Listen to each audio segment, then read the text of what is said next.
Well, hello everyone, and thank you for joining me. I'm Jill Bloom, Group Publisher of Roofing Contractor, and welcome to our Best of Success podcast show. It is always so much fun and an honor to have with me today Thea Dudley, our credit overlord, the CEO of Pocket Protectors. Thea, thank you so much for joining me. Oh, Jill, thanks for having me. It's great to see you. It's been a long summer. It has been a long summer. It's been a long summer. Time flies when you're busy and having fun, right? Well, Absolutely. Thea, before we got on, it's clearly there's a lot going on in credit right now, and it looks like there's two huge things that everyone needs to hear from you about. What's happening and what's number one? Well, the two things that are really shaping the landscape right now for, whether you be a distributor or a contractor, subcontractor, wherever you land in the food chain, is fraud and slow money. So we're going to talk about fraud first. Okay. So fraud is still a challenge. It's been a challenge for a while, but CreditSafe, which is a credit reporting company, just put out a report that 41% of businesses across the US have been hit at least 7 times by some type of fraud issue, which almost half of the businesses out there. That to me, that was astounding. 7 times. That sounds. 7 times. And in Sounds what like time? In what time frame? They've been hit seven times in what? Yeah, this has been in the last year. Okay. So, the biggies are, check theft, which is, your check washing, trying to intercept and cash a check. The other one is emails directed towards payments to new bank accounts. Somebody sending you an email that looks legit, but is changing our, how we're doing our payments. And then probably the worst is the fake vendors and invoices that are coming up in the B2B fraud schemes in the last, it was the top in 2023, and it's continuing to be the top in 2024. So best way to counteract these things, best way to look at this, online payment portals. If you have not, bit the bullet and gotten an online payment portal, eliminate the post office as much as you can. Even lock boxes, which used to be everybody's go-to. Yeah. For the check to get to the lockbox, it still has to go through the post office. So the best thing you can do is find a way to do it online. And there's so many options. There's so many great companies out there. You're able to, send a link so people can just click on it, do everything themselves. It's the way to go. Okay. And then for the other two issues, you need to really slow down and really look at your emails that are coming in. And one of the clues that you can find is always in the from, the to and the from senders. Look who it's coming from. There's going to be some inconsistencies. Your eye kind of looks it over and makes it look like, oh, I'm skimming over the mistakes. And then after you screw it up, then you're like, oh, I can see where there was an extra E in the name or something. But really pay attention to what those invoices, and especially if something sounds like, hey, why would we be doing this? It's okay to take that extra minute and, do a little research, make a phone call, really kind of scrutinize it and make sure that you're not getting caught up in something. Yeah, that's so scary. I mean, fraud is something that's just so happens. It's happened to us. Just it's crazy how easy.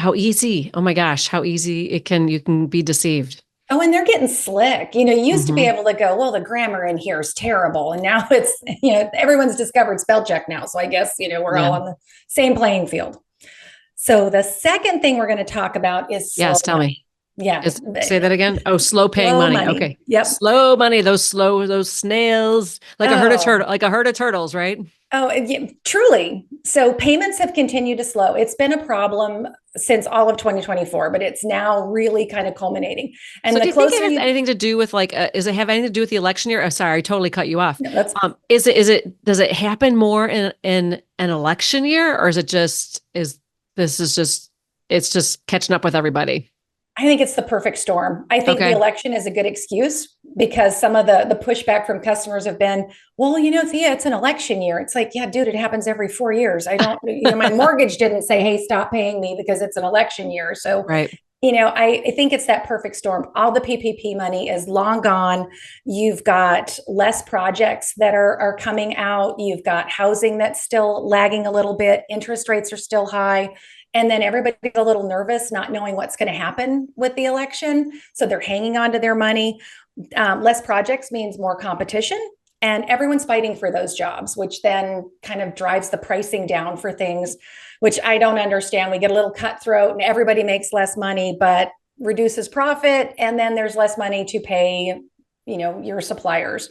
So less money to pay bills. Materials haven't gone down that much in pricing. So, the slow money is really still a topic just everywhere across the country, regardless of where you are. Dealers, subcontractors, contractors, everybody's feeling it. So things to know. Things to know for sure. You... So let's talk about this payment portal here for a hot minute. Okay. I don't necessarily always like to promote different companies depending upon who they are, but if somebody does not have a payment portal, where do they start? Well, start by asking, because it's overwhelming. If you go out and Google it, a million things come up. And then that's where people get frustrated and they're like, I just can't. This is overwhelming. Yeah. Do you go through your bank? I mean, can you just call your bank and say, do you have a payment portal? Some banks do have portals. They, if you're wanting something that's just down and dirty, super simple, banks are a good spot to go to. They're, a nice, usually they have something already set up. Their interest rates are decent. The other thing is there's Supply is it's SUPPLI is specifically for the construction industry. So I really like that. It's got some more bells and whistles on it, like sending out your invoices and things. There's a lot of other companies out there as well. So there's tons of payment portals. It's just looking for what it is that you want, what's important to you and what you need. But typically, if somebody wants to just reach out and go, hey, who do you recommend? I recommend viewing a couple, bite the bullet, do a couple demos, make a few phone calls or emails, and just see what's going to work for you and what the costing is. It's really not, it's not near as expensive as having to go through the fraud process of recouping your money. Yeah. Well, I have to tell you, so I just, we just had a bunch of trees taken down and my contractor had a payment portal, but I'm telling you, I got charged.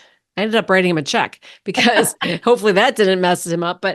But there was, I guess the point is that it was going to be a huge service fee. I was covering the service fee. So I guess the whole idea is that, hey, if you get a payment portal, you don't have to incur that cost. You can pass that along to your customer, right? I mean, do most contractors do that? Well, that is true. So but what happened with you is, we all bow up. I mean, if I have to pay a surcharge on a portal, I'm immediately pissed off.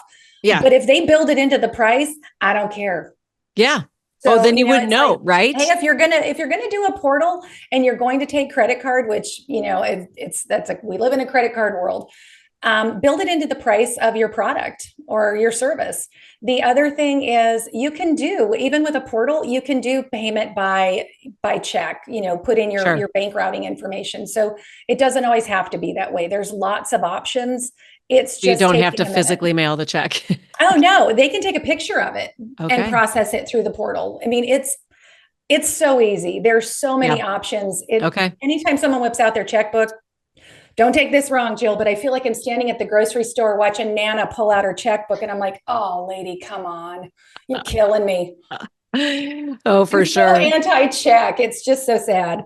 All right. And so let's, regards to the slow payers, should a contractor just hire somebody new to handle, just keep calling these people, or do you just step up the what's the top two things that they should do when it comes to the slow payers? Well, so just to kind of set the stage a little bit, according to the Small Business Association, I think it's 60% of construction companies fail within the first 5 years. Okay. So the first thing I want you to do is, KYC, know your customer. Okay. Know who you're doing business with. Take a hot minute to look them up, and even a website is not a guarantee that they're crushing it. Anybody can build a really killer website, but pull a credit report on them. Ask them a little bit about where they've been, who they worked for before, if they've only been in business a couple of years. How well do you know them? What you're looking for is how they pay their bills, because that's going to be indicative of how they pay you. So, take the time to run that credit report. I think Credit Safe offers a really low cost alternative to maybe Experian or Dun & Bradstreet. They're all really good companies. It's just price points that are. And then I think Level Set has a contractor's profile that is available on their website that's free. And you can just, put in somebody's name and get that. So there's a couple of resources for you. So, take the time to make sure you know what's happening. And then if you're working with homeowners, ask for a deposit down. I know lots of companies that they're like, whoa, Thea, we never get a deposit. And I want you to have some skin in the game. If I'm going to come out of pocket to provide at least the materials, at least get your materials covered, because suppliers, we want to get paid too. It's like, it's not that I'm not empathetic to your issues, but those are your issues. You created them. I still need to get paid on time. So, get all of those payments worked out before you get started. What's going to be paid up front, and then when that last payment is supposed to hit your bank account. You asked about hiring somebody. Stay on top of your AR. You don't have to go out and hire a whole nother person if you don't need them, but somebody in your office needs to be accountable for your AR, running it weekly, looking through and seeing, okay, who's past due, who made me promises that if someone said, hey, I put a check in the mail, okay, your check not getting here because you chose the least effective way to get me paid is not my problem. I'm still going to follow up. Where is it? It hasn't made it. What's going on? Let's get this paid. So squeaky wheel, that analogy has not changed over the years. The squeakier you are, you don't like talking to me, you can totally flip the narrative. You never have to talk to me if you just pay me on time. There you go. And lastly, tell me, hold your accounts too long. If you're getting the runaround from somebody and they're not paying you, at some point you're going to have to, make the hard decision to send them to collections. Okay. And the longer you hold on to it, the less that money's worth and the less effective your collection agency is going to be. And I've heard that, just across all borders with, collection agencies never do anything for me. It's like, dude, you held on to this for 6 years. Jesus. Oh, wow. Couldn't make this happen for you. So, there's get a hold of, and if you don't have a collection agency you like, ask around. There's always somebody that is working with somebody that they like and enjoy. C2C Collections is a good one. GB Collects is another.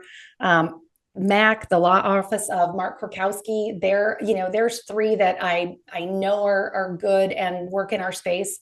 So there's lots of options out there for you. You just have to connect with the resources and stop putting it off. Hope is not a credit tool. I keep preaching that to you guys. Yes, you do.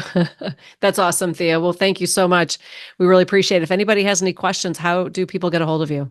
So you can go to my website, www.pocketprotectorsllc.com. If you don't put in the LLC, you're just going to get a lot of nerdy people with their little shirt pockets, but you can reach me there, and or Thea@creditoverlord.com. Sounds great. And you can always reach out to us as well at Roofing Contractor and Walls and Ceilings.